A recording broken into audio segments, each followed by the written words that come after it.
I've got a story to tell. Let me break it down. From the depths of my soul, listen to the sound. Started from the bottom, now I'm on the rise. Through the highs and lows, I reach for the skies. I've seen darkness and pain built in my core. I keep on going. I grew up in Xenia, Ohio. I had 5 brothers and 1 sister. We traveled, we had a lot of fun. I'm the youngest of 7, so I was the only one from both of my parents, but I consider myself the, oh my God, I'm 40 and pregnant kid. When I was growing up, I spent a lot of time at the Green County pool like any kid does, swimming every day. There were groups of individuals that came that had developmental disabilities, and every week I would see them at the pool, and you would see everybody getting out of the pool and just treating them horribly, calling them names, making fun of them, and me being the person that likes to help people and talk to people, and I was just a people person. Ever since I grew up, I was a people person, and I would be the one to get in there and talk to them and have fun with them at the pool and everything. And every week it became a weekly thing. And every week I saw people just treating them horribly, like they weren't people. And I kept thinking to myself, why are these people being treated like this? They're just like everybody else. They just might have a disability, or they can't swim very well in the pool, or some of them wore life jackets in the pool, or had different kind of disabilities that caused them to have someone holding on to them in the pool or something like that. And I always just kept asking myself, why are they being made fun of? They're just like anybody else. They're just a little bit different. But they were a lot of fun to talk to. Some of them still live with TI today, toward independence, that went to the pool back in the day. A lot of them are gone now, but I can remember some of them.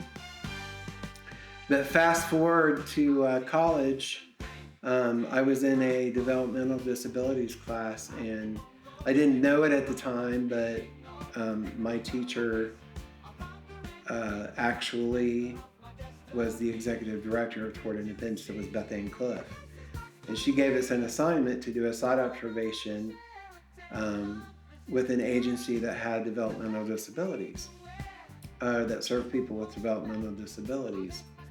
And she gave us a list, did not tell me that she was the executive director of Toward Independence, but since there was one right here in town, I thought, I've never even heard of them. I'm gonna go right here and check this out. So I actually went to one of the ICF homes where there was 8 people living right here in town, and got to ask questions, got to spend about, I think, 3 hours of observation with them, and talk to them. And before you know it, probably within the next 2 weeks, I applied, and I've been at Toward Independence ever since 1991.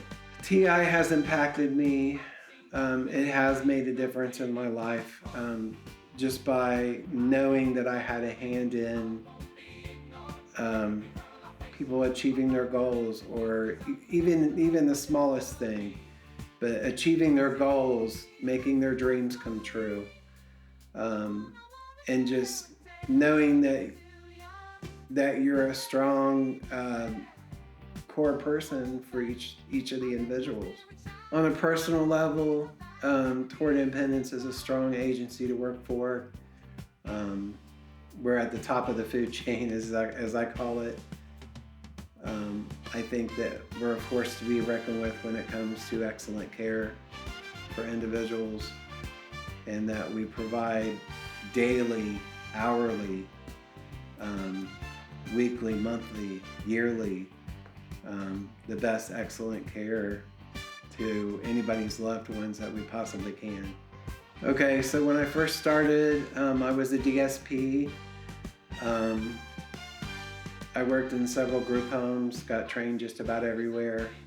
moved up into caseworker position, and then I moved up into a supervisor position over one home, and then it was over 2 homes. I was over several different locations. Then after the supervisor, I went to a lead supervisor role, which was kind of helping the supervisors all keep track of their paperwork and being a mentor for them. And then from there, I've gone to a program coordinator in the Iowa waiver in Greene County, and that's where I currently am.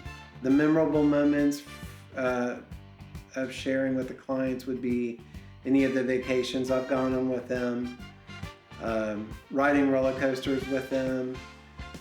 We had a couple of ladies in the Jamestown home that loved to ride roller coasters, but nobody else could do it because they had back issues. And of course, I'm a roller coaster freak, so I'll ride anything. But these ladies, even when the new roller coasters came out, they would wait 3 hours in line to ride these roller coasters. They'd be scared to death, but they would ride these roller coasters. And they would keep riding them all day and sometimes all evening.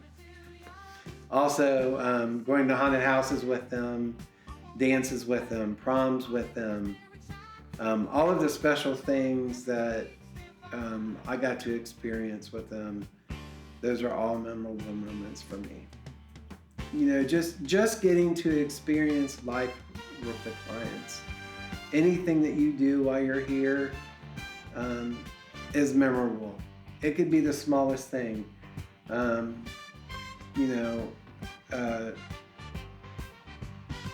My client Sonny, that he was a very faithful man, and he cared more about what was going on in staff's life than what was going on in his life. But even the challenges that he made, this is what he would say, I'll pray for you. And his faith was very important to him. This was what he bought on one of the last shopping trips that I did with him before we lost him. And he passed away. But any of the special moments that I have with him, there's always a teaching moment. There's always, just the feeling that you get, the satisfaction from that. Okay, so working at the Jamestown ICF home, we did Halloween parties every year, and they were huge, and they were epic parties. We would do, wheelchair accessible hay rides and all of that, and I can remember getting dropped off out in the middle of nowhere in Jamestown. We would take them down these creepy roads and scare them half to death. But we would all be dressed up and dropped off in different locations on these creepy roads. And so here I am standing in a field dressed as a zombie, waiting on this, hayride to come up, and a combine pulled up and just stopped, and he had his bright lights on me like, what is that in the field? Like, what am I looking at right now? So that was obviously funny, but just scaring the clients with all of our haunted hallways and the haunted hay rides and all of that, that's always been so much fun. And some of them going through like 20 times in a row just because they want to be scared to death. And others not wanting to come in because they're too scared. So my last day at TI obviously would be very hard. Looking back at everything I've done, but the legacy would be knowing what I've done and all of the goals that I had met with people. Knowing and feeling in my heart that I completed something for that person or with that person, or got somebody through a very difficult time in their life. That to me would be very satisfying. It would be hard walking out the door. That would be a very, very life-changing thing after so many years. I've seen darkness and pain built in my core.